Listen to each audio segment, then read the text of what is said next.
важных імпрэзах, якія сімвалічныя, якія здараюцца не кожны тыдзень, не кожны месяц. І складана бывае казаць першыя словы, калі хтосьці яшчэ запыхаўшыся ўрываецца. Вельмі добра, што шмат каму сёння удалося не трапіць у кардон, аўтазак, шчасліва дайсці да палаца мастацтва на апошні дзень фестывалю, кніжнага фестывалю інтэлектуальнай кнігі «Прадмова», на апошнюю імпрэзу, паралельна дзве вельмі важныя імпрэзы адбываюцца, але гэтая можа быць з самага рознага шэрагу прычын найважнейшая. Таму замест дзежурных словаў я буду чытаць вершы паэта, выбітнага паэта, якому зараз, які зараз нам іх не пачытае. Не пытайся, як справы, не пытайся, як злевы. Усё нармальна, таварыш, над краінай залева. Але што нам залевы і што нам патопы? Мы праблемы і роспач пакідаем на потым, покуль моцы хапае, караблі пабудуем і далёка паплывем, павандруем, панад намі аблокі і 100 футаў пад кілем, а ўнізе глыбока баракальныя шпілі, іх званіцы званамі нам услед адзавуцца. Мы аднойчы сыходзім, каб калісьці вернуцца. Міхал Анімпадыстаў.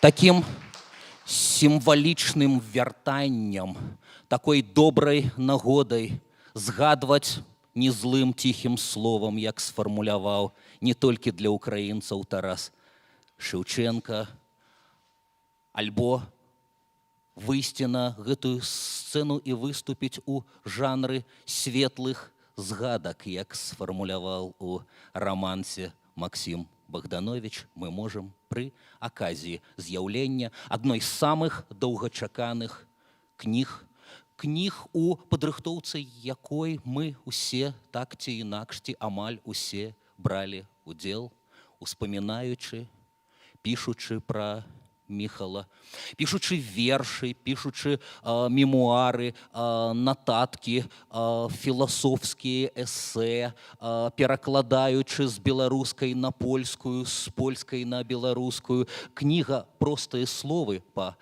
самым вядомым тэксце Міхала, які гучыць ці не рэгулярна ў кожным двары, дзе беларусы збіраюцца зараз і чакаюць ад гасцей, ад музыкаў не толькі уласных тэкстаў і песен, але таго, што ведаюць і спяваюць усе тэксты і песні, якія падтрымліваюць, натхняюць, і робяць нашу самапавагу, падымаюць нас ва ўласных вачах, дапамагаюць нам быць намі. Гэта толькі адна з іпастасяў Міхала Анімпадыстава. Кніга, у якой ёсць яго вершы. Кніга, у якой ёсць культавы народны альбом па-беларуску і польскім перакладзе. Ён быў галоўным суаўтарам словаў да народнага альбому. Лявон Вольскі, як вы ведаеце, пісаў музыку і дапамагаў яму мізансцэны рабіць паміж зонгамі. Тут ёсць, і гэта найбольшая частка, нашы ўспаміны беларусаў, і яны ж у польскім перастварэнні, ўспаміны шматлікіх польскіх сяброў Міхала у беларускім перастварэнні. Двухмоўная, білінгвальная кніга-альбом. Альбомам робіць кнігу яшчэ рэдкія, густоўныя, артыстычныя фотаздымкі з Міхалам. Усё гэта тут ёсць. Міхал сціпла гадамі знаходзіўся часам героем другога плану са сваімі тэкстамі, але крышачку заслонены знакамітымі артыстамі, якія рабілі з гэтых тэкстаў песні, які выконвалі паэзію Міхала. Яна гучала і прамаўляла для нас усіх такую спявачку, сяброўку Міхала, аўтарку, суаўтарку песень, якія ведаюць усе ці амаль усе беларусы. Песні, якія змяняюць нас, калі мы пачынаем іх слухаць. Сёння ў жанры словаў, у жанры успамінаў проста пагаворыць з намі шаноўная Кася Камоцкая. Я спадзяюся, яна не ўцекла курыць, яна зараз падымецца на гэтую сцэну. Кася Камоцкая, прывітайце!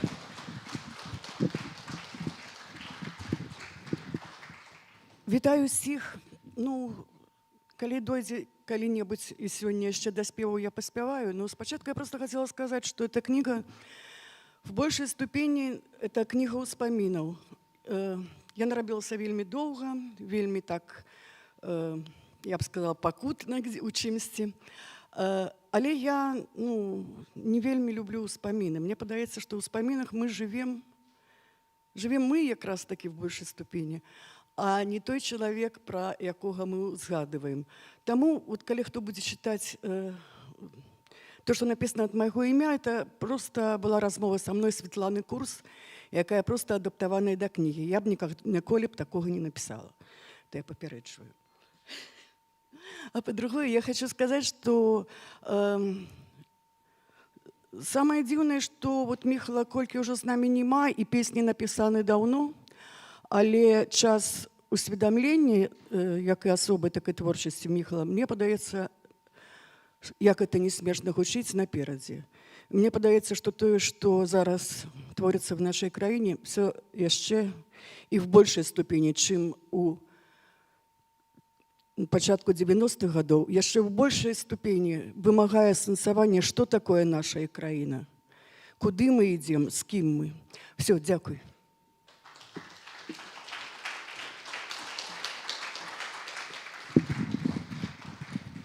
Ніхто не цягнуў за слова артыстку, яна пакінула нам шанец яшчэ раз сёння яе пабачыць і пачуць у песеннай, спеўнай іпастасі. Ловім на добрым слове. Добрыя людзі, я прачытаю яшчэ адзін тэкст. Ён рэзануе, мне здаецца, ён блізка да таго, што з намі адбываецца, што мы адчуваем. Некалькі дзён таму рэзка пахаладала. У гэтай сувязі хіснуліся нашы настроі, надзеі, разлікі, але ўсё у парадку. А сёння зранку, здаецца, у Віцебску проста выпаў снег. Такая розная і неверагодная наша Беларусь. Міхала Немпадыстаў. Падае снег зранку, ціхаю калыханкай. Ён камуфлюе танкі пад цукровую вату. Падае снег долу. Дзеці ідуць у школу. Мы шпацыруем дадому з учорашнія імпрэзы. Падае снег чысты, светлы, як экзарцыста. Ён такі ўрачысты, што нам хочацца піва. Падае снег новы на звар'яцелы горад, на нашы дурныя галовы ды на разумныя твары. Падае снег з неба, моўчкі фарбуе глебу. Пахне паветра хлебам. Мы чакаем калядаў. Падае падае снег на цябе, на мяне і падае надзею.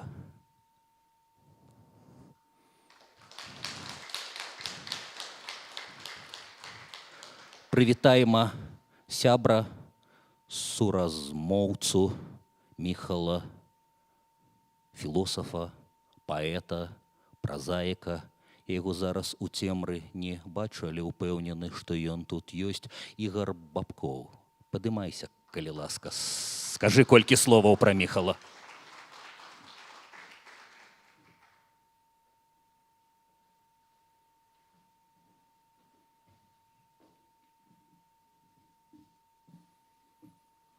Прывітанне, сябры. Цяжка што-небудзь сказаць такое сэнсоўнае. Магу толькі сказаць, што з Міхалам мы, вот я неяк са здзіўленнем усведаміў, прайшлі поруч як бы практычна ўсё жыццё з канца 80-х ці пачатку 90-х, калі мы ўпершыню сустрэліся з ім у рэдакцыі часопіса «Бярозкі», дзе ён быў мастацкім рэдактарам, што тады выраблялі з гэтага піянерскага часопіса. Вот, страшна нават цяпер прыгадаць. Я думаю, што вот пакаленне дзетак, якія раслі тады і якія атрымоўвалі яго па падпісцы, яно як бы зусім іншае.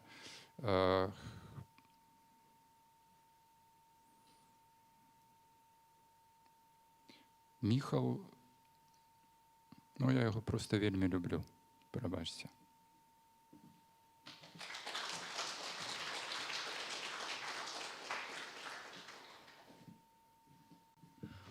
У зале цёмна, але я бачу твары, аблічча асобаў, якія робяць Беларусь Беларуссю, але кожны з свайго боку.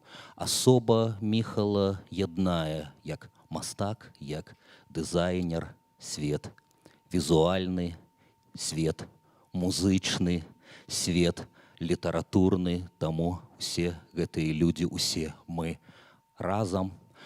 А кніга, у якой так по-рознаму прадстаўлены галоўны герой, рабілася шляхам дарогаю краўдфандынгу. Апошнія гады ўсё хорошае хочаш атрымаць, зрабі сам, арганізуй сам, прыцягні аднадумцаў, якія дапамогуць.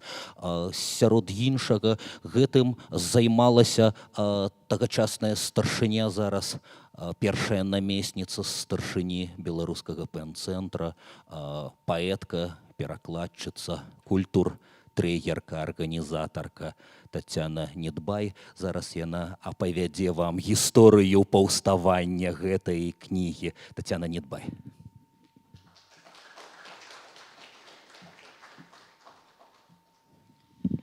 Прывітанне яшчэ раз усім. Яшчэ раз, таму што гадзіну таму ў гэтай зале мы мелі радасць уручаць прэмію імя Анімпадыстава за найлепшую вокладку для беларускай кнігі. Сярод іншага прэмію гэтую атрымала Кацярына Пекірэня за вокладку да кнігі Джэрома Каджэрома «Трое ў чоўне і пёс з імі». І вы тут можаце пабачыць справа ад мяне артефакт анёла з трубой. Гэты артефакт, уласна кажучы, атрымае дызайнерка, якая сёння ў празе не магла з намі быць. А я хачу расказаць пра тое, як адбываўся краўдфандынг. Канешне, гэта ініцыятыва паўстала. Увогуле ініцыятыва выдаць кнігу з'явілася пасля смерці раптоўнай Міхала, калі вось гэты боль, які адчувалі ўсе яго сябры, прыяцелі, знаёмыя і нават незнаёмыя яму, з ім асабіста гэты боль хацелася ў штосьці аформіць, хацелася згадаць, і гэта ўсё афармлялася ў нейкія тэксты. І сябры Міхала пастанавілі, што гэтыя тэксты мусяць выйсці кнігай. І вось з гэтага пачалася ідэя фармавання такой кнігі. Што праўда, калі спачатку гэта думалася, што гэта будзе проста збор успамінаў пра Міхала, то ў працэсе кніга перарастала саму сябе. І на сёння гэта эксклюзіўнае выданне, якое мае не толькі сабраныя ўсе творы Міхала, акрамя ўспамінаў, уласна кажучы, з якіх яна пачыналася, але яшчэ і сцэнар да народнага альбома з канферансам Міхала. Кніга дзвюхмоўная, нават больш, чым дзвюхмоўная, таму што ёсць польская частка, польскамоўныя тэксты, ёсць тэксты, напісаныя на рускай альбо на беларускай мове. І таксама ёсць шмат фотаздымкаў, якія раней публікаваліся, якія раней не публікаваліся. І вось, дзякуючы таму, што кніга ў працэсе працы над ёй, калі мы рабілі краўдфандынг, я крыху дапамагала менавіта пры краўдфандынгу, але займалася ім пераважна Александра Дварэцкая. Калі мы працавалі над краудфандынгам, то адначасова працягвалася праца над кнігай, і таму яна разрасталася.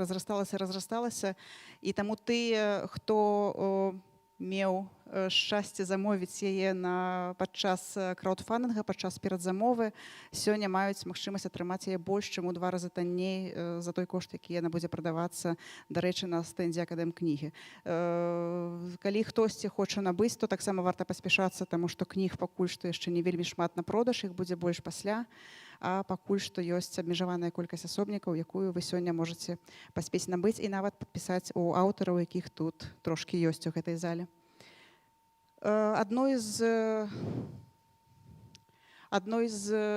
умоваў, не умоваў, а адным з нюансаў гэтага краудфандынга было не толькі атрыманне кнігі па вельмі хорошым кошце, яшчэ і падзяка, якая павінна прагучаць падчас прэзентацыі, але спіс людзей, якім трэба падзякаваць, ён настолькі вялікі, што зараз я б не хацела займаць увагу зачытваннем гэтага спіса. У нас ён абавязкова будзе напрыканцы прэзентацыі высветлены на некалькіх слайдах, і ўсе могуць пабачыць колькасць гэтых людзей і прачытаць імёны тых, хто спрычыніўся да гэтага выдання. А самае галоўнае, што гэта сапраўды тое, што зрабілі вы ўсе мы, і гэта ўсё зрабілася зараз даступным і для больш шырокага кола людзей. Дзякуй.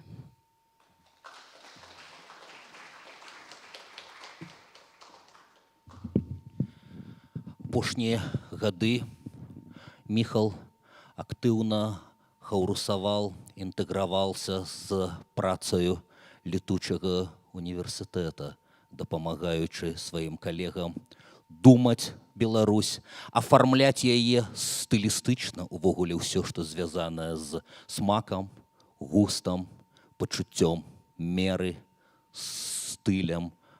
Міхал умеў і ведаў, як мала хто ў свеце. Мне хочацца выцягнуць на гэтую сцэну метадолага, філосафа,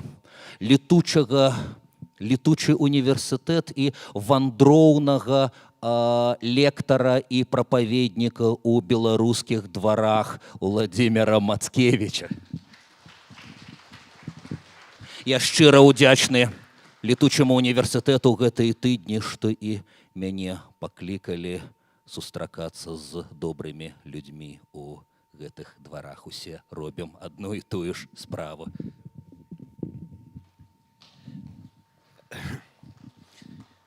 Кніжка гэта называецца «Простыя словы», а побач заўсёды ідуць простыя рэчы. Вось, канешне, ніхто з вас не пабачыць. Вельмі простая рэч, пярсцёнак з 2 металаў, титану і срэбра, дызайн якога зрабіў Міхал. Такіх пярсцёнкаў толькі 3 на свеце, все ў Мінску. І першы з іх дастаўся мне, бо мала хто ведае, напэўна. Міхал аднойчы на летніку летучага універсітэту зрабіў даклад па свайму даследаванню студэнцкіх карпарацыяў 19 стагоддзя у Віленскім, Тартускім універсітэтах з удзелам беларусаў. І потым высунуў ініцыятыву стварыць студэнцка-выкладчыцкую карпарацыю «Конвент Людэнія» у летучым універсітэце. Ну і вось з яго падачы я стаўся першым магістрам гэтай карпарацыі, а сам Міхал быў абраны алдэрманам, то бок захавацелем традыцыяў і нормаў гэтай карпарацыі. Карпарацыя 2 ці 3 разы нават на год робіць так званыя комершы, дзе пасля сканчэння жыцця Міхала у нас заўсёды ідзе першы тост за Міхала, нашага алдэрмана на вечнасці, як мы гэта называем. І вось гэтыя простыя рэчы ачольваюць маё жыццё амаль паўсюль. У хаце кніжкі, альбом, некалькі выяваў. Міхала шмат паштовак, якія я атрымаў, ці мы рассылалі з дызайнам Міхала у нашым на падворку, ну просто у кожным пакоі па некалькі твораў, якія стварыў Міхал. І ў гэтым сэнсе я жыву у міхалавым свеце, у міхалавым асяроддзі, так бы мовіць, нашу з сабой кожны дзень, не здымаючы гэты твор Міхала таксама. Ведаеце, шмат, напэўна, можна было б сказаць, бо вельмі шчыльныя стасункі з Міхалам усе апошнія гады нашага знаёмства былі, але я адзначу, напэўна, толькі адну рэч. Ведаеце, Міхал адзін з вельмі нешматлікіх людзей, для якога не існавала такога выразу «не мая справа». Вось за што б не браўся Міхал, ён паўсюль быў выбітным творцам, выбітным чалавекам. Тут ужо ўзгадвалася і музыка, і паэзія, і дызайн, выяўленчае мастацтва. І, ну, зноў жа, это не так папулярна, не так вядома. Ён быў выбітным даследчыкам, вельмі дасціпным, вельмі такім дасканалым даследчыкам, калі ён браўся за нейкую справу, і не толькі даследавання колеру, традыцыйных колераў Беларусі, але вот і гэтыя студэнцкія карпорацыі, яшчэ некалькі такіх выбітных, можа, не скончаных да канца твораў Міхала. І калі ён штосьці не закрануў сваім талентам, сваім геніем, то толькі таму, што не вельмі гэтага прагнуў. Я некалькі разоў уцягваў яго ў абмеркаванне палітычнага жыцця ці пакручастых нейкіх шляхоў развіцця інтэлектуальнай супольнасці. Ён казаў: «Ай, вось мне не да гэтага, у мяне ёсць там іншыя справы». Таму проста час чалавечы адведзены, сілы чалавечы і так далей, не давалі яму магчымасці заняцца яшчэ шмат якімі галінамі ў сваёй творчасці. Але я думаю, што калі б ён меў такі час, ён бы пакінуў спадчыну і ў шмат якіх іншых галінах. Чалавек, для якога не было панятку «не мая справа». Кожная справа, за якую ён браўся, рабілася ім на самым вышэйшым узроўні. Ну і ўсё. Міхал — гэта проста тое, што будзе з намі і у нашым жыцці яшчэ доўгі час у той Беларусі, якую мы пабудуем, калі зараз пераможам. Жыве Беларусь!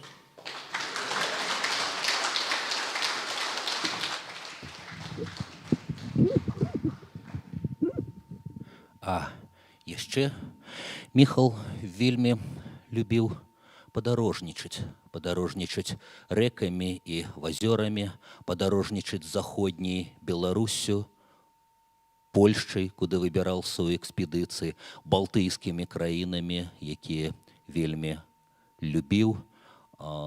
Там з Эстоніі і прывёз адзін з сваіх самых пранізлівых вершаў ці песню, якую найчасцей без інструментаў, ціхенька, капэльна спяваў сябрам. Аднойчы парвал мой мозг, сэрца і вялікую перапоўненую залю Дома літаратараў на 99-годдзя першай газеты з рысункамі нашай Нівы. Я помню, як людзі падносілі да мікрафона мабільнікі, таму што на ганачку стаялі дзесяткі людзей, якія не трапілі ў Дом літаратараў і праз такую. Вот зараз добра Саша Бабкова дапамагае нам са стрымам, а тады такі стрым людзі слухалі на вуліцы Міхала з слухавак мабільных, а спяваў ён ці чытаў такое: «Ультима Тулле. Я палю свою файку, ветер дме мне ў спіну, у паўночным кірунку нясе мой карабель, ветра зяўбель, бі, ветер бі, у яе, як у бубны. Дмі, ветер, дмі, дмі, не шкадуй, нясі карабель мой на ультыма Тхуле. Ультыма Тхуле, чароўная выспа, там выспацца можна пасля вандраванняў, і кожны вандроўнік там знойдзе прытулак, там, на выспе далёкай, выспе Ультыма Тхуле. А на той выспе далёкай ёсць корчмы і бары, там клёцкі задзякуй, там піва задарма, і прыгажуні прагнуць кахання, там, на выспе далёкай, выспе Ультыма Тхуле. А яшчэ там ёсць дуб, стары і магутны. І такі ён стары, што стаяў там спрадвеку, і такі ён магутны, што трымае ён неба, каб яно не ўпала на выспу Ультыма Тхуле. Я палю сваю файку, ветер дзьме мне ў спіну, у паўночным кірунку нясе мой карабель. Міхал, аўтар народнага альбома, мроіў скласці гэтыя песні ў марскі альбом. Альбом не быў дапісаны, але як раздзел яго можна прачытаць у апошняй паэтычнай кнізе Міхала «Глыбока-глыбока на дне філіжанкі кавы», альбо як раздзел у сённяшняй кнізе «Простыя словы». Я хочу паклікаць на гэтую сцэну падарожніка і спадарожніка Міхала, аматара байдаркавых вандровак, інтэлектуала, сацыолага Міколу Кацука. Выбірайцеся, калі ласка, і апавядайце пра свае рэкі, выспы і падарожныя стыхіі з Міхалом. Мікола Кацук. Дзякуй.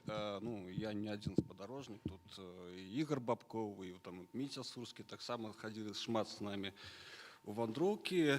З Міхалам было і проста і складана быць у адной бадзе, таму што ён вельмі цікавіўся нейкімі такімі рэчамі, якія, здаецца, звычайны чалавек не можа цікавіцца. І от калісьці мы там амаль гадзіну я чакаў яго ў байдарцы, калі ён проста фатаграфаваў нейкія такія самую траву там ці што там, нейкія расліны там. Вось, я говорю, Міхал, пайшлі хутчэй, бо там усё вкуснае сядзяць без нас уже, там уже не там гадзіну уже яны нас пашлі наперад, а мы тут все тарчым. Вось. Или калі яны там была такая у нас яшчэ вандроўка, там байда была байда-банда дызайнерская, да, і представляеце, уявіце сябе, там гэта Міця Сурскі і Міхал Мепадыста. То есть яны наадварот, наперад, бо, напэўна, у них штосьці з сабой было. Там, і трэба іх было наганяць. Але ж потым, калі ён паказаў, што ён нафатаграфаваў, я зразумеў, для мяне гэта натуральна была ломка мозга, бо я зразумеў, як ён успрымае свет. Ён з гэтых самых зялёных, гэтых самых раслінак зрабіў нейкі рэкламны плакат і такую нейкую акантовачку. Маленькую акантовачку, якую гэтых самых раслінак ён зрабіў. І я зразумеў тады, што ён гэта фатаграфаваў, маючы ўжо нейкі такі план на тое, што як ён будзе выкарыстоўваць гэта. І гэта самае яго успрыняцце света, яно было нейкі такім ён, напэўна, мне здаецца, што ён дзяліў свет на дзве такія паловы. Адна была прыгожая, другая не.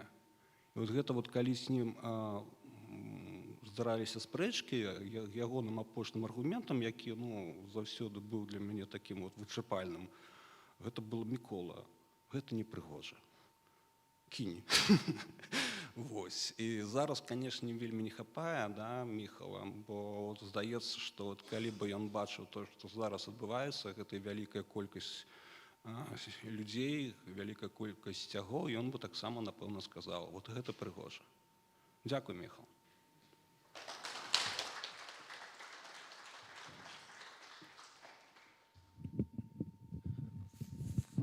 Здаецца, настрой і нагода патрабуюць сур'ёзнасці і інтанацыі, але мы любім лепіць, рэзаць, ваяць манументальна, бронзава.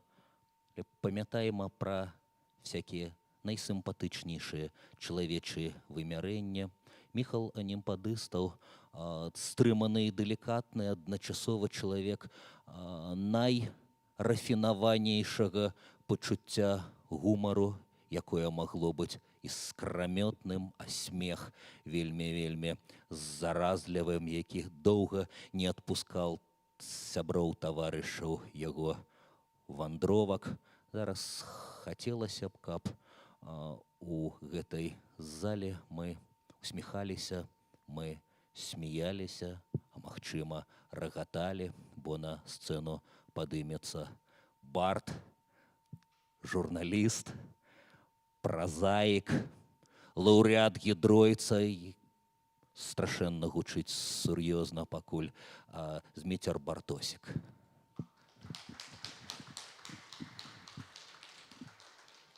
Калі ласка.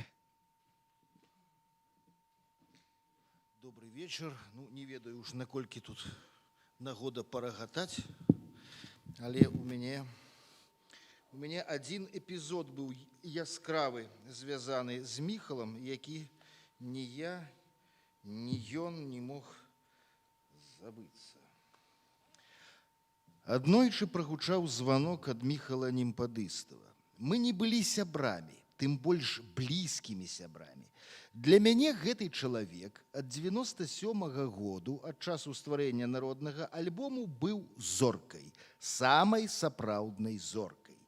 Таму я палічыў бы за гонар любую ягоную прапанову. Патрэбна было звазіць у Віцебск да Шагала 2 галандскіх радыёжурналістаў. «Каму не позвоню», — казаў Міхал, — «ну ніхто не можа. У Клінава машина старая, 89-го года, у некага часу не стае. Ну, моя машина не такая старая, як у Клінава, а што у тебе? Волга ГАЗ-21 61-го года выпуска». Я думаў, што зараз павісне пауза і прагучыць ветлівая адмова. Але ў Міхала марка апарата перасоўвання выклікала сапраўднае захапленне. По Беларусі мы поедем на самым кинематографичным советским аўто, ды яшчэ зробленым у год палёту Юрыя Гагаріна. Я, як заўжды, спазніўся. Пад'язджаючы да гатэлю «Планета», я заўважыў, што галандскія калегі, 2 40-гадовыя падцягнутыя спадары, заўважна нерваваліся. Але, пабачыўшы бліскучую скульптуру аленя на капоце, змянілі раздражненне на весёлы недавер. Ці ды імчыць нас гэты алень да Віцебска. Радыйшчыкі залезлі на задняе сядзенне і зрабілі тое, што робяць усе, хто ўпершыню сядае на спружынную таўшчэзную канапу 60-х. Вярнуліся ў бесклапотнае дзяцінства. Гэта значыць, пачалі разгойдвацца з непасрэднымі усмешкамі на немаладых тварах. Віцебская траса не вылучаецца гладкасцю, а старыя рысоры прухкасцю, таму радасць нашых гасцей ахоплівала даволі часта. Але пад самым Віцебскам адбылося тое, пра што я чытаў толькі ў зводках ДАІ, ніколі не прымерваючы гэтыя гісторыі на сябе. Стаяў пагодны летні дзень. На небе не аблачынкі. Пейзажы за вакном ад лагойскіх пагоркаў да лепельскіх лясоў нібы турыстычныя паштоўкі. Па захопленай размове за спінай на незнаёмай мне мове я з задавальненнем разумеў, што Беларусь гасцям цешыць вока. Маё вакно было максімальна адчыненае, і вось на даляглядзе паказваецца белы аўтамабіль, які па сустрэчнай паласе імкліва набліжаецца да нас, аж занадта імкліва. За лічаныя секунды аўто праяўляецца ў новы «Мерседес», сустрэчная паласа цалкам свабодная. Беламу «Мерсу» нічога не перашкаджае. Але метраў за 500 ён пачынае выязджаць на нашу палову дарогі. Я еду свае максімальныя 90, чакаючы, калі сустрэчны вернецца на сваю паласу. Але секунда, і ён ужо залез паловай кузава. Секунда, і ён ужо нясецца в лоб по пустой дарозе. У наступную секунду я, не спыняючы хуткасці, максімальна сыходжу з дарогі, і мы сутыкаемся бакавымі люстэркамі. Жалезная аправа майго люстэрка адлятае, а аскепкі шкла ляцяць праз вакно назад, туды, дзе весела балбочуць нашы госці. Той шалёны мэр з кулею паляцеў па сустрэчцы, а я паволі праехаў па ўзбочыне і спыніўся. Паглядзеў на Міхала, што спалатнелы сядзеў побач. Ён бачыў усё гэта ад пачатку. Ведаеце, такі штамп нервова закурыў дрыжэчымі рукамі. Дык вось, штампы не хлусяць. Вельмі дрыжачымі рукамі мы вельмі нервова закурылі, прычым замежная балбатня з задняй канапы не перарывалася. Мы сядзелі і моўчкі курылі, гледзячы на залітую сонцам маляўнічую трасу. Госці тым часам здзівіліся, а чаму мы стаім? Мы зламаліся? Яны нічога не заўважылі. Шкло ад люстэрка. Мы з Міхалам выцягнулі гасцей вонкі і сталі тыха глядаць. Ніводнага парэзу, ні драпінкі. Але за канапай уся паліца пад задняй шыбай была усеяная аскепкамі люстэрка, дробнымі, буйнымі, вострымі, і ні адзін не трапіў людзей. Міхал, перакладі ім. Вось так выглядае сапраўдная беларуская гасціннасць. Назад я вырашыў ехаць праз Воршу па 4-палоснай аўтар-магістралі, не захацеў выпрабоўваць лёс другі раз. Недзе за талачыном я пачуў брыдкі гук жалеза аб асфальт. Глушитель зляцеў са скабы і вісеў на трубе. Я спыніўся, все выйшлі і з цікавасцю назіралі за мной. Ніхто не разумеў, што адбылося. Я адкрыў багажнік і дастаў гітару. Пасля Міхал мне пераказаў змест іх дыялогу. Што ён збіраецца рабіць? Граць на гітары? Я паклаў інструмент у багажнік, кінуў чахол на зямлю і залез пад машыну. Сарваў тую нешчасную скабу і шпульнуў яе. О, наш кіроўца знайшоў і выдаліў непатрэбную дэталь. Затым я вылез і ўзяў гітару в рукі. Зараз, у гонар удалага ремонту, наш кіроўца нам нешта спяе. Я тым часам зняў 7-ю басовую струну і зноў нырнуў пад машыну, каб гэтай тоўстай струной прымацаваць трубу глушителя. Гэта найлепшы аўтамабіль у Беларусі. Ён рамантуецца ўсім, што ёсць пад рукамі. Пасля чаго мы пакацілі ў сталіцу ўжо без іскраў і скрыгату. Галандцы, мяркуючы па іх ажыўлённай гутарцы, былі ў захапленні. На развітанне мы выкурылі яшчэ па цыгарэціне на вечаровай вуліцы Голубева. Ну, дзякуй за падарожжа, усміхнуўся Міхал. Я здагадваўся, што сумна не будзе, але каб настолькі не сумна. Напэўна, жыць будзем доўга. На дварэ стаяў цёплы ліпень 2005 года. Дзякуй.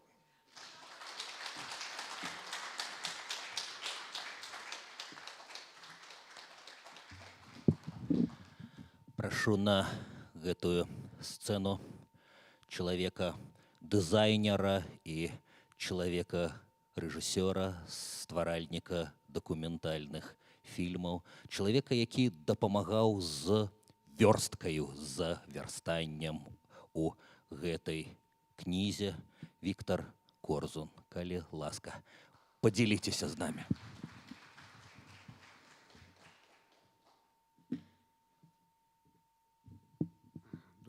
Добрый вечер. Ён сапраўды добры, бо нарэшце як ты кніжку ўбачыў не на экране, не на маніторы, а нарэшце вот яна фізічна, яе можна памацаць, паглядзець, ці добра прамаляваліся там рыскі, здымкі і так далей.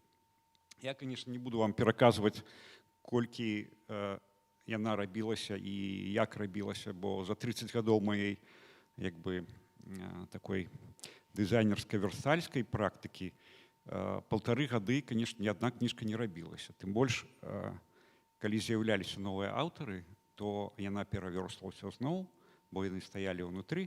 Но это каму цікава, это асобная размова, асобная лекцыя, як змагацца з людзьмі, якія, ну, як бы не зусім уяўляюць, што такое вёрстка складаная.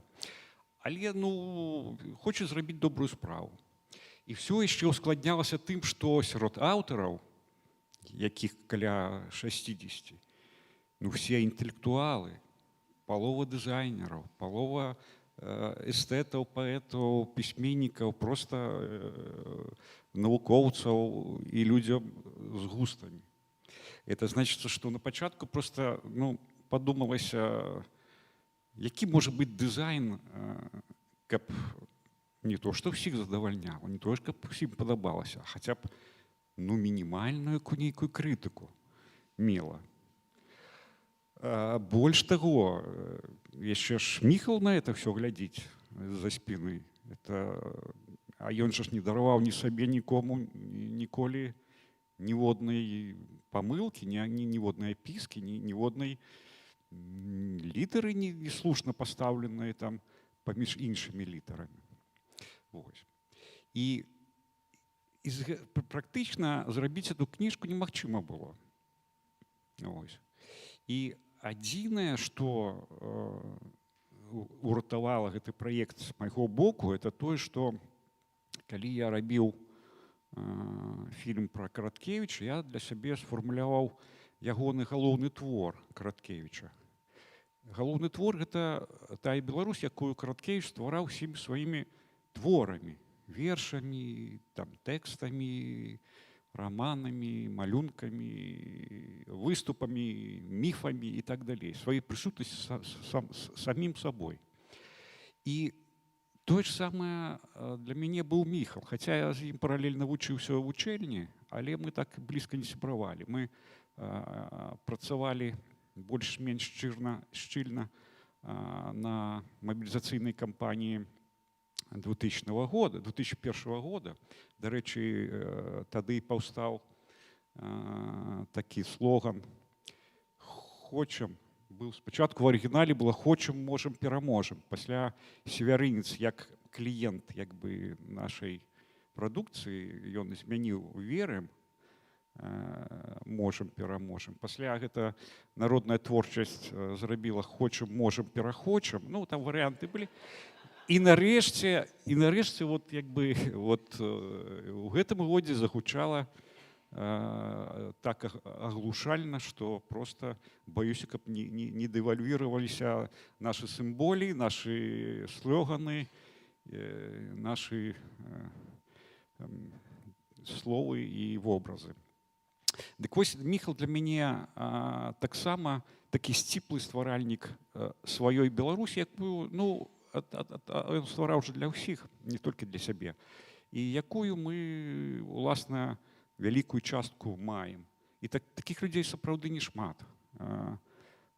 Вот калі пералічыць нашых бліжэйшых сучаснікаў, якія сышлі, якіх можна ўжо ацэніць, ну, гэта, відаць, вот Караткевіч. Калі мне пытаюцца людзі, якія, ну, кажуць, а як вот растлумачыць нейкім сябрам, неафітам, там, якія хочуць ведаць пра Беларусь, што сказаць, вот хто быў Міхал? Я кажу, ну, ведаеш, ты можаш сказаць, што такое Караткевіч, так? Але, ну, што ён як Караткевіч, такі, вот такая постаць унікальная, стваральнік Беларусі.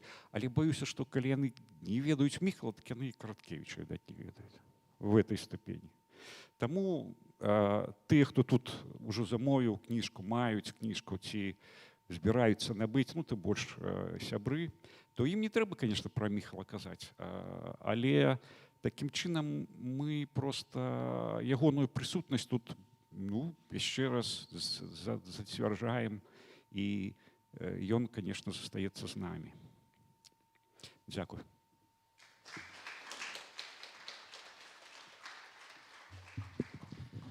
Дякую, Віктор. Я з вами дзяліўся ўспамінамі, як у далёкія часы тыя, хто не трапляў у дом літаратараў, трымалі сувязь з тым, што адбываецца на сцэне. Мы зараз паспрабуем паўтарыць гэты подзвіг, паўтарыць гэты цуд з дапамогай Тацяны Недбай на тэлефоннай сувязі. Адзін з матораў, гэта адна з гэтага праекту перакладчыца, укладальніца, адна з рэдактарак. У сваёй літаратурнай іпастасі празаік Ева Вежнавец у гэтай кнізе са сваім сапраўдным іменем. Света Курс, я спадзяюся, мы яе зараз пачуем. Света, ты уже на гучнай сувязі, паспрабуй штосьці сказаць. Прывітанне, вы мяне чуеце?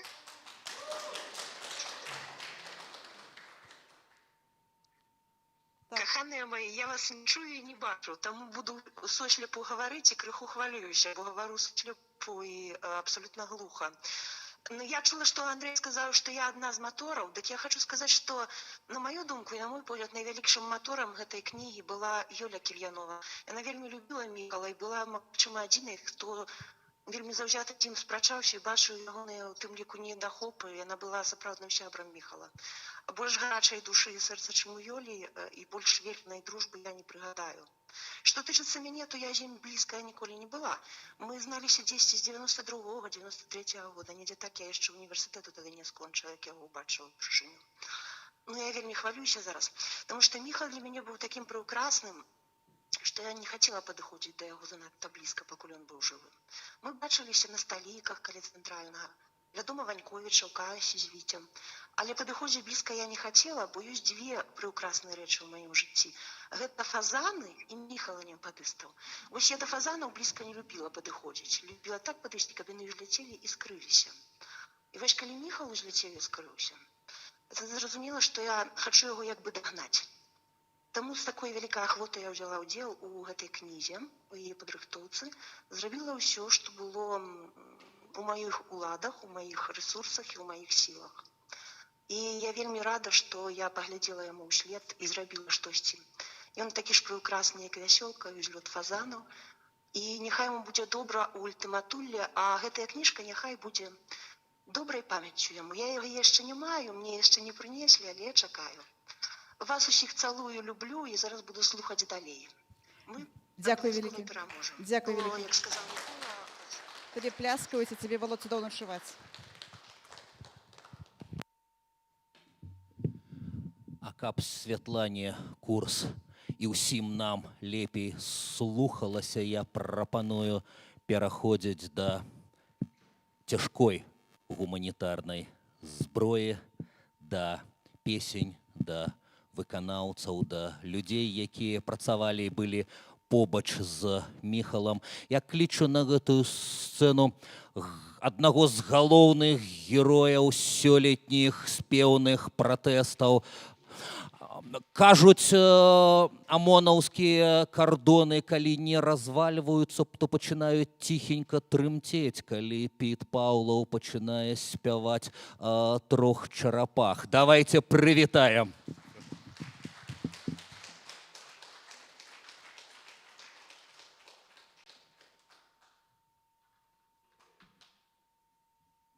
Я ж не ведаў, што тут стрым.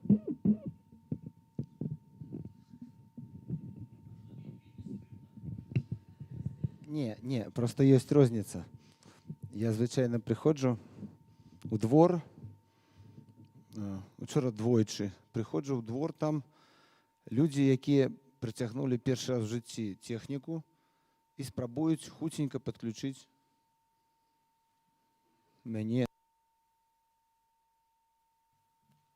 Шчыра кажучы, это все выглядае як падчас вайны вяртанне в мирный час.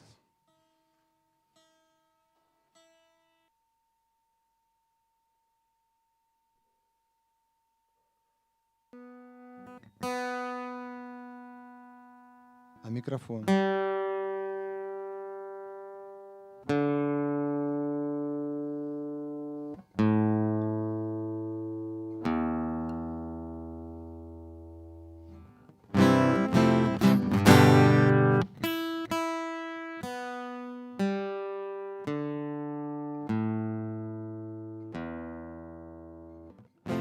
У меня адчуванне, што мы ўжо перамаглі, і нарэшце наступіў мірны час. І вось это першы канцэрт мірнага часу.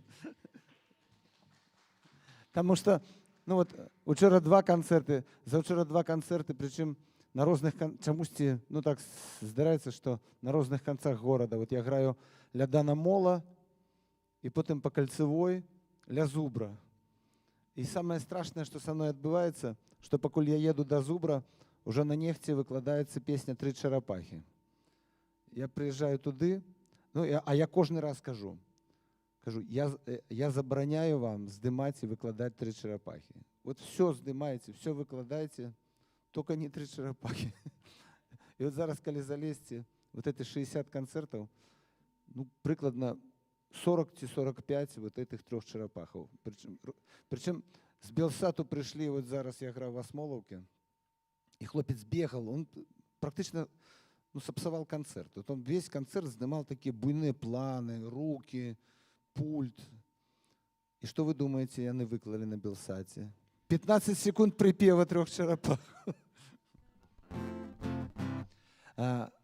Тут уже было сказано, што Міхал атачае паўсюль. Мяне, напрыклад, таксама весь час атачае Міхал. На кожным з гэтых канцэртаў я граю як мінімум одну песню, таму што яна ідэальна просто апісвае тое, што са мной адбываецца падчас гэтых канцэртаў. Гэта песню, як я абвяшчаю маіх сяброў Касіка Моцкай і Міхала Німпадыстава. А з Міхалам мы пазнаёміліся, калі ўжо быў в разгаре народны альбом. Я тогда играл в группе НРМ, и весь час чую так: народный альбом, народный альбом. Какой народный? Что за народный альбом? Я не уявлял себе, что отбывается. Яны там нешта рабілі на радио 101,2. Это асабістая была такая тусовка. И калі уже все было зроблено, нечакана Лявон приходит и говорит: слушай, может, ты одну песню там запишешь? Я кажу: давай, запишу. А куды? Ну, в народный альбом. И так у меня в голове начинает так это все складаться. И по щирости я записал в народный альбом только одну песню. Але як высветлілася, причем вот на этой гитаре. Хіба тады просто не было акустычных гитар больше в Минску. Я набыў у нейкіх баптыстаў, и там с Америки привезли эту не вельмі дорогую гитарку, что дозволило мне вот зрабіць эту аранжировку простых словаў. Я влепил в яе все, что я ведал, все мои аранжировочные магчымасці тады. Вось, и эта песня, як кажуць, спрацавала. А с Міхалам, ну, я не ведаю, там няма майго артыкула, на жаль, в этой кніжке. С Міхалам мы заўсёды падчас вандровак мы сядалі побач, і ён мне рассказывал розныя такія рэчы, напрыклад, пра градацыю кавы. Вот, напрыклад, што чым паўднёвей краіна, напрыклад, калі это Італія ці Францыя, то там вось такія кубачкі кавы. І мы з ім аднойчы сядзелі ў Парыжы. Мы далёка не пайшлі, вот все пабеглі туды на Монмартр, все пабеглі да Эйфелевай вежы. А мы с Міхалам просто прайшлі вось гэтыя падворачкі, зайшлі ў кавярню і селі на бульвары. І взяли вось такія філіжанкі, яна хіба меней, чым на парстак, вось такая. Я кажу: это то, про что ты мне казал. Вось. Ну і высветлілася, што мы, паўночныя людзі, як і шведы, як і нарвежцы, мы п'ем каву вось такімі кубкамі, тому што нам трэба шмат гарячай вады. А ім наадварот, яны выпіваюць вот стока, а дазняк той же самы. Ну і вось я і на парстак взял так. Ну і такіх лекцый вельмі шмат было. А потым мне страшна пашанцавала, мы падчас стыпендыі, мы былі на стыпендыі ў Польшы, і нашы пакоі былі, ну вось, дзвер у дзвер. Прычым Міхалу дастаўся маленечкая такая келья манаская, а ў мяне была келья вялізная, нават кельяй не назавеш. І у мяне быў яшчэ дадатковая канапа. І все гулянкі праходзілі ў мяне. То бок Міхал цягаў розных цікавых людзей, ну і у мяне в пакоі праходзілі вечарыны. Адзінае, што я не палю, а все паляць. І там весь час было напалена, аж там можна было сякеру павесіць. Ну, уявите себе центр Варшавы, вот этот палац, где мы жили. Я думаю, что шмат хто з вас у ім хоць раз начаваў. Насупраць грэцкай амбасады. І там же лазенкі зусім вось васпетыя Касей і Міхалам. Там же ты палац. Ну, карацей, вось это все, і мы кожны вечар з Міхалам выходзім і ідзем. Можна было ісці ў любы бок, паўсюль была тая Варшава, якую мы абодва вельмі любілі. Ну, такая казачная крыху Варшава, несапраўдная. Ну, можна было пайти ў стары горад. Куды не пойдзеш, кіламетраў 5 будзе любімая Варшава. І вось гэтыя спальныя раёны не пачынаюцца і не пачынаюцца. Больш нічога расказваць не буду, гук гатовы. Зараз вас запрашаю на дваравы канцэрцік. Тры чарапахі не буду спяваць, каб не даваць вам шанс. Зараз спею песню, якую все вы прызвычаліся чуць у выкананні Касі. Я аднойчы папрасіў яе мне падпець, але в этой аранжыроўке хіба ёй было незручна. Яна сказала: спявай сам. Калі яна захоча, спяе ў сваёй. А у кантрабандыста блакітныя вочы, ён працуе ўночы, робіць чорную справу, парушаючы права і закон крымінальны, праз граніцу цягае контрабандны тавар. А тут на памежы каменныя вежы, жалезныя дзверы, замкі і засовы, таемныя пасткі, падземныя сховы, маўклівыя маскі, на тварах аховы. А ў кантрабандыста ёсць ад кулі замова, не баіцца ён змовы і таемнае пасткі, не баіцца суддзі, не баіцца ён кратаў, ён закратаў да хаты. Всё адно уцячэ, а тут на памежы каменныя вежы, жалезныя дзверы, замкі і засовы, таемныя пасткі, падземныя сховы, маўклівыя маскі, на тварах ахоў, ім сэрцы і душы аплецены дротам і токам атручана кроў. А ў кантрабандыста ёсць на сэрцы наколка, там ключы ды іголка і кажанавы крыж. Ён турэмныя дзверы тым ключом адмыкае і ў цемры знікае, і ў цемры знікае. А тут на памежы каменныя вежы, жалезныя дзверы, замкі і засовы, таемныя пасткі, падземныя сховы, маўклівыя маскі, на тварах аховы.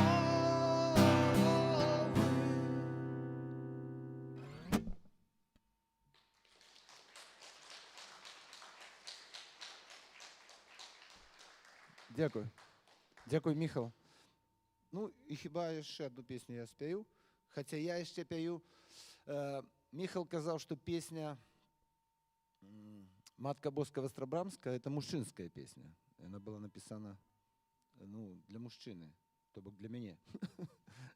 Але калі Вераніка выканала, это стал спеў кананічным, і таму тут уже без сэнса казаць, як лепей. Але я, калі выконваю на сваіх канцэртах, на лекцыях на нейкіх, я абавязкова выконваю яе.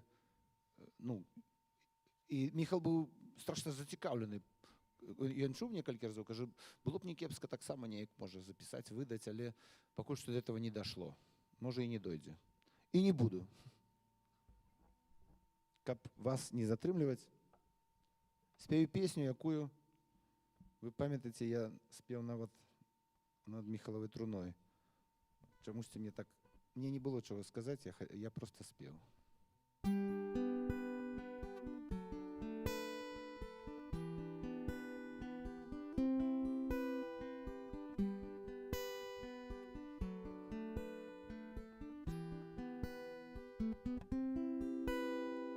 Простые словы, простые речи, хлеб на столе, полымя ў печы. Гэта так проста, гэта так добра, як з галавою залезці пад коўдру. Простыя словы, простыя рэчы, простыя словы, простыя рэчы. Прыцемкам сінім зімовай парою у доме бацькоўскім усё так знаёма. Ёсць чым сагрэцца, ёсць дзе схавацца у доме бацькоўскім, у матчынай хаце. Простыя словы, простыя рэчы, простыя словы, простыя рэчы. Всё так надзейна, всё так грунтоўна, што тут дадаць? Хіба што нічога, можна жыць далей, дзень прыйдзе новы.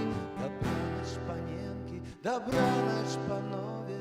Простыя словы, простыя рэчы, простыя словы, простыя рэчы. Ці можа разам?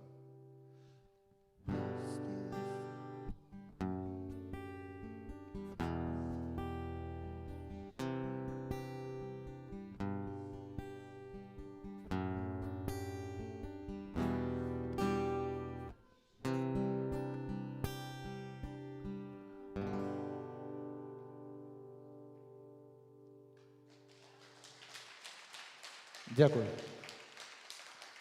Щиро дякую.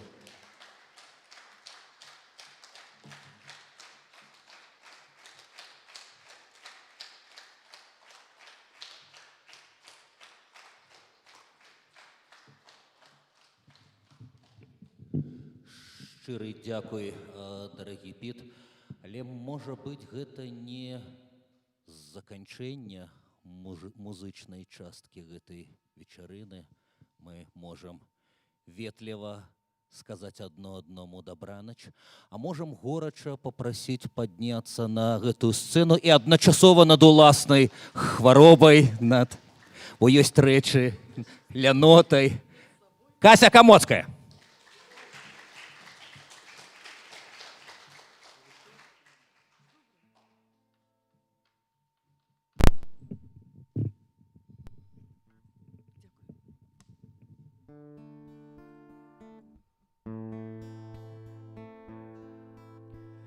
Паляўнічы ты мой, паляўнічы, ходзіш ты па лясах маляўнічых, ходзіш ты па палёх верасовых, агінаючы вёскі ды сёлы, а прыходзіш на хутар мой зрэдку, ды стаіш нібы слуп на падворку.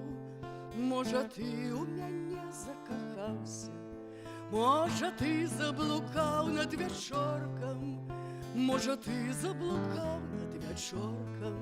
Паляўнічы ты мой, паляўнічы, ты не стой, як той слуп на падворку.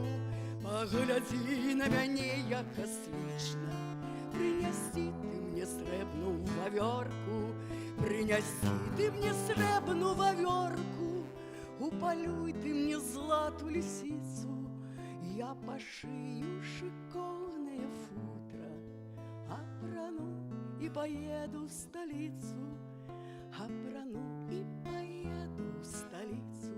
Ах, Варшава моя, ах, столица, буду там балявать, веселиться, буду своим красоваться и в лосенках на санках кататься. Буду я частоваться шампаном, буду слухать ноктюрны Шопена, буду я забавляться рано. Я вернусь у темный застенок, я вернусь у ротный застенок. Паляўнічы ты мой, паляўнічы, ходишь ты по лясах маляўнічых, ходишь ты по полях верасовых.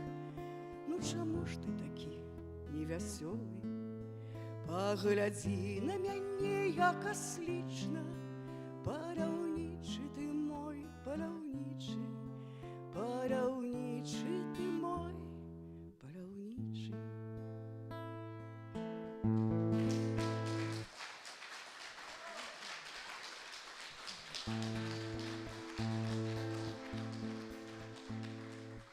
Я люблю, калі свеціць сонца рана ранкам праз фіранкі. Я люблю пах свежей кавы, я люблю смак смаженной бульбы. Мне падабаецца дым цыгаретаў, мне падабаецца водыр, парфумы. Я люблю холодные блюзы, я люблю свои джинсы старые. И я живу у гэтай краіне, моя краіна под белым снегом, моя краіна под белым стягом, под белым стягом с чырвонай стужкой.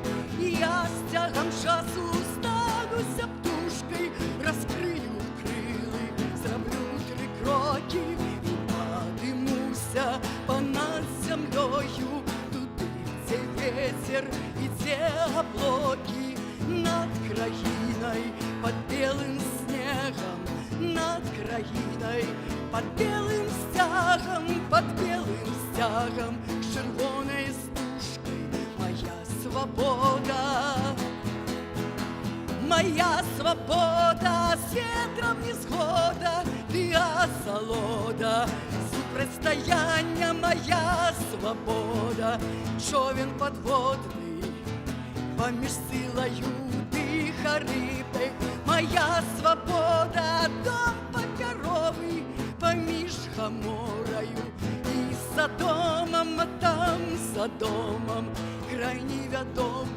Под белым снегом, под белым стягом и стягом часу складанными стали законы гульні.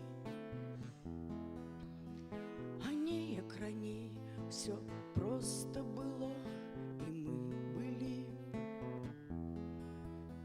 Мы просто и шли, мы просто стояли, мы просто жили и помирали у своих домов папяровых, у своих подводных човнах, поміж силою тиха рибы, поміж Гаморою и Содомом.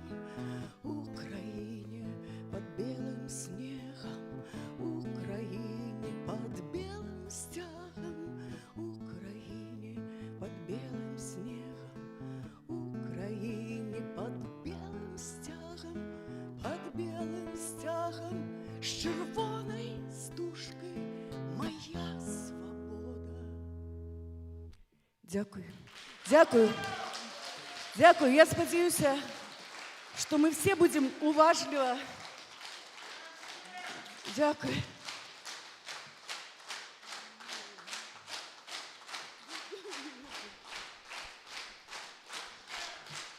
Дякую. Дякую, любимые.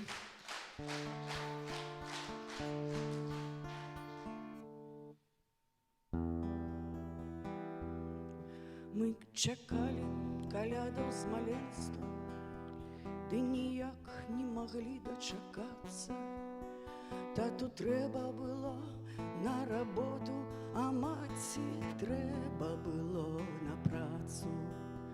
А Гагарин ляцеў на ракете, Понад нашим двором ды садом мы глядзелі ўслед са здзіўленнем.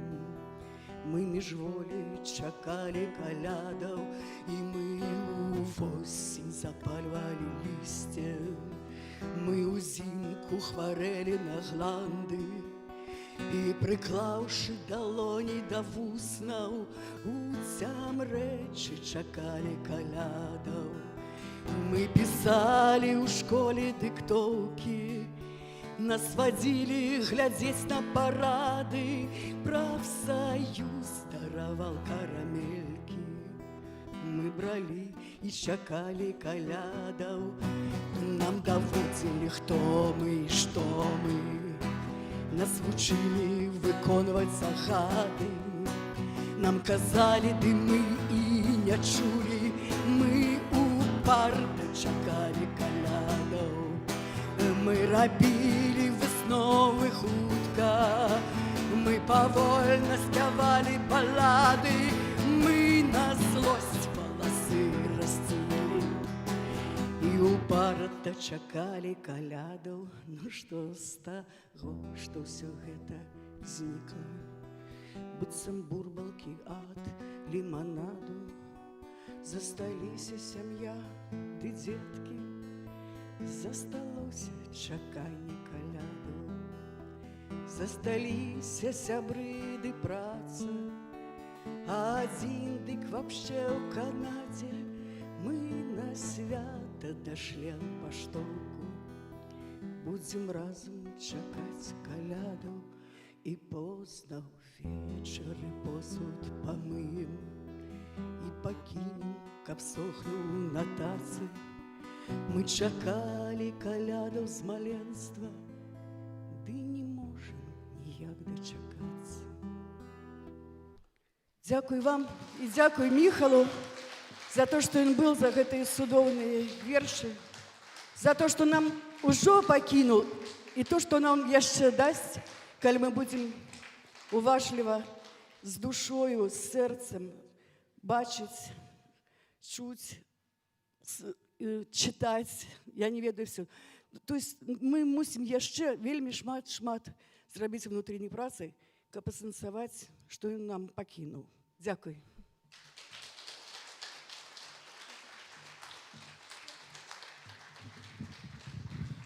Кася Камоцкая. Словы Міхала Анімпадыстава. І гэта не апошняе сёння слова, і гэта не апошні сёння спеў. У часы тэхнікі, якая фіксуе і памятае ўсё, у нас ёсць магчымасць пабачыць, як спяваў свае вершы Міхал Анімпадыстаў. Давайте гэта і скончыць нашу вечарыну, нашу прэзентацыю.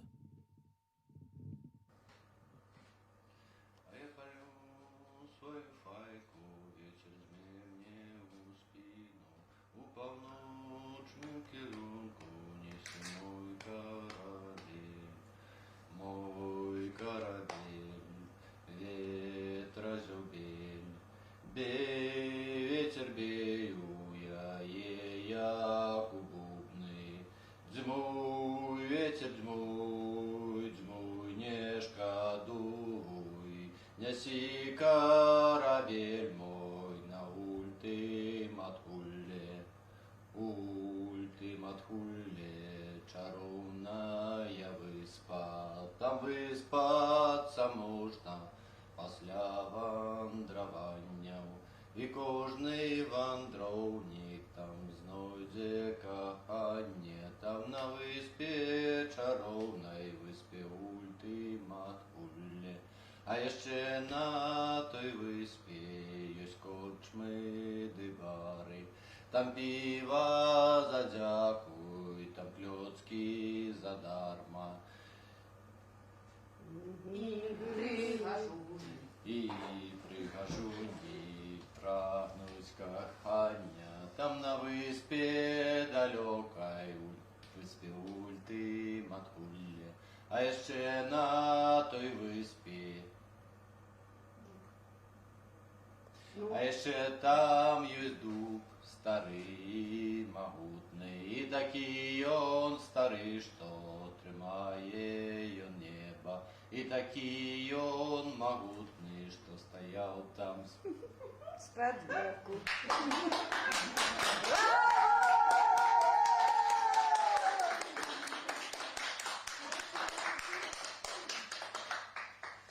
І такі ён...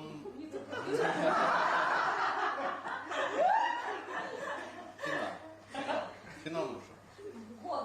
Кода. А я палю свою файку, ветер дме мне у спину, у полночный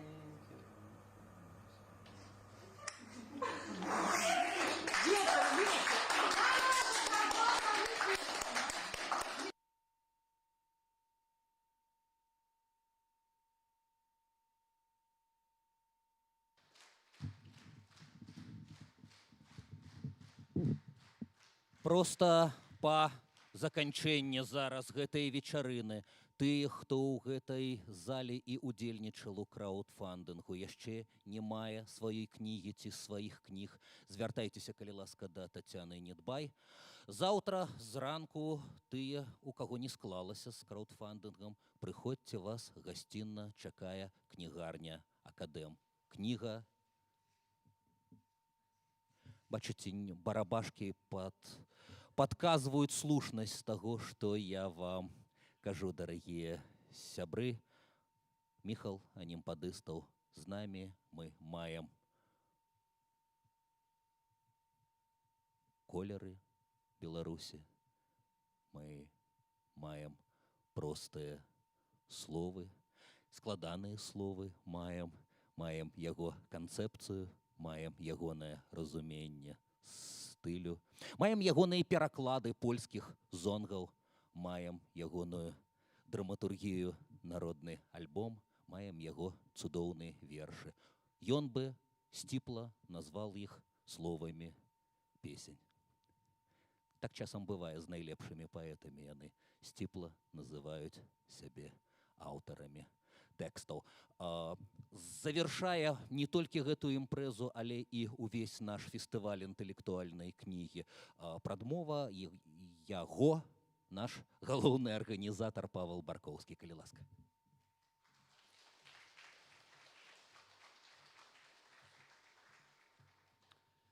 Дзякуй вялікі. Так рады бачыць гэтым складаным нядзельным днём, ужо вечарам, столькі людзей, якія прыйшлі на гэтую апошнюю імпрэзу, якая сапраўды прысвечаная чалавеку, якога ведае і любіць, думаю, кожны беларус.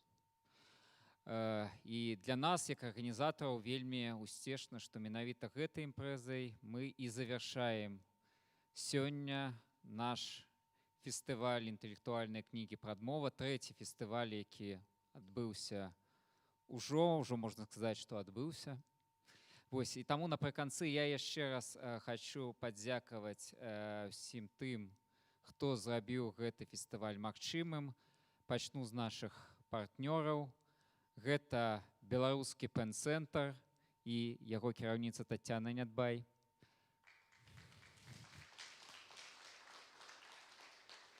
Гэта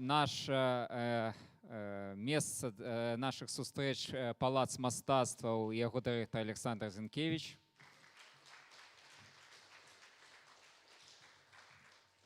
Гэта нашы партнёры саюз беларускіх пісьменнікаў і яго старшыня Барыс Пятрович. Беларускі саюз дызайнераў і старшыня яго Зміцер Сурскі. Гэта адукацыйныя ініцыятывы Лятучы універсітэт, Тацяна Вадалашка, Владзімир Мацкевіч тут прысутнічаюць. Гэта таксама Еўрапейскі каледж ліберальных мастацтваў Беларусі. На жаль, яго кіраўніца Вольга Шпарага зараз знаходіцца на сутках, таму мы з ёй пасылаем ёй прамені дабра і любові.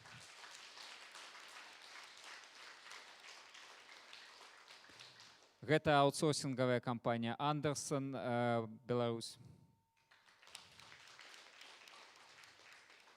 А таксама наши шматлікія інфармацыйныя партнёры. Ну і цяпер я бы хацеў прадставіць нашу каманду яшчэ раз, тых людзей, якія вельмі парупіліся пра тое, каб гэтае свята, невялікае, шчымлівае свята беларускай культуры паміж кулямі і рэвалюцыяй здзейснілася. Дар'я Белькевич, выходзьце на сцэну. Валянціна Говор.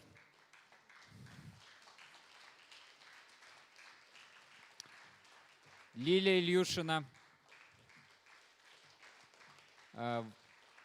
Вольга Волк. Андрей Ходанович.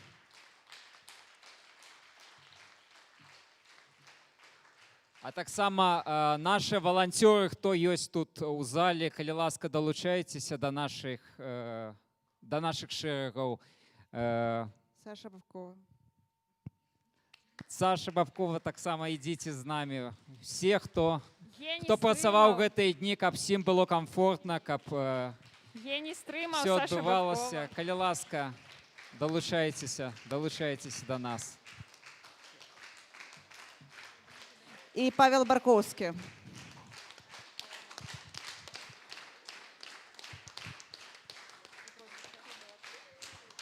Таксама Артём Федотаў, калі ласка, Артём, выходзь. Чалавек, дзякуючы якому мы ўсё тут чулі.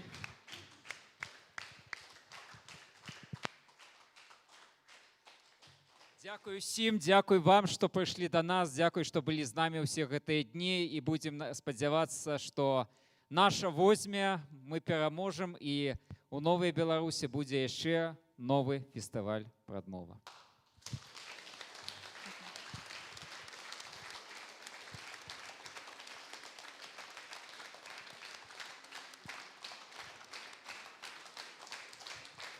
Жыве Беларусь!